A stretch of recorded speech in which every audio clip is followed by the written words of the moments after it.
你記住，孔十忘印三不爭，60忘官三不有。咩意思啊？即係話個人孔啊，再落有3樣嘢冇爭，邊3樣嘢啊？天住啦，冇樣嘢都爭添。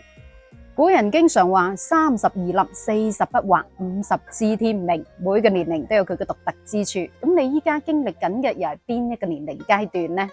到咗人過半百嘅年紀，其實好多嘢都應該要學識睇開睇化，應該要學識接受當下嘅自己。特別有3樣嘢係唔可以爭嘅。咁邊3樣嘢呢？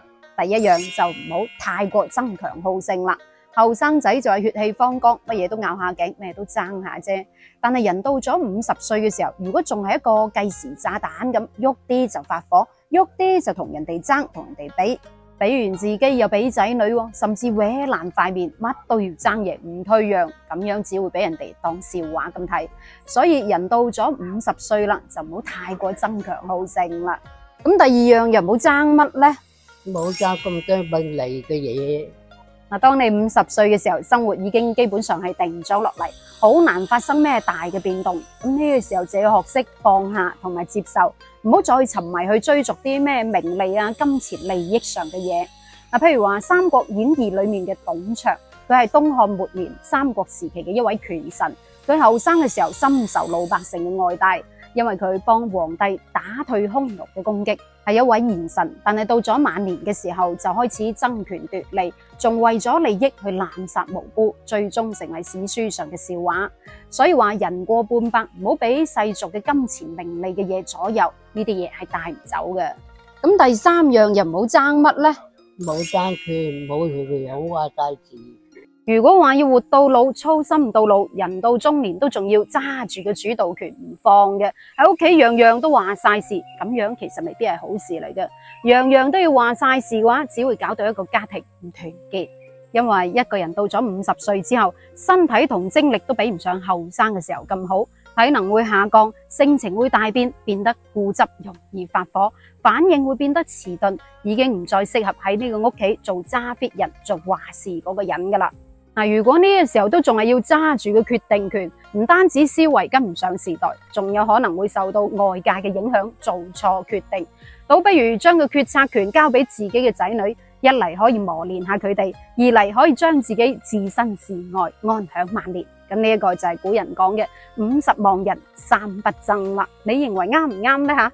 咁60忘官三不有又點解啊？唔使幾個幾大就幾大，睇開啲。60忘官三不有，呢句話嘅意思即係話，當人到咗60歲嘅時候，就算咁啱得咁巧見到見官發財，都唔好有偏激嘅諗法。咁依家60歲就好普遍啫，但係喺古時候60歲都已經係高壽噶咯。咁所以古人有呢個講法吓。呢度嘅三不有嘅三，咁主要指嘅係精神同埋身體方面。意思即係話人到咗60歲啦，唔好驚面對生死，唔好驚嗰頭近，日日提心吊膽咁過日子，驚都冇用嘅。因為生老病死呢家嘢係自然規律，冇人可以逆轉。人到咗60歲，好應該要看淡生死，與其驚，倒不如話珍惜過好每一日嘅時光，係咪？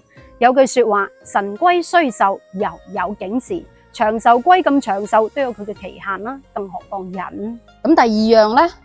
唔使憂，自己顧住記得噶咯，仔大仔世界。人到咗60歲，真係唔好過多擔心仔女嘅事。如果日日都憂仔女過得好唔好啊，仔女搵唔搵到錢啊，唔係憂呢樣又憂嗰樣，幾時憂到老呢？憂得幾多呢？過多擔憂嘅話，只會傷心傷身。古人教落兒孫自有兒孫福啊。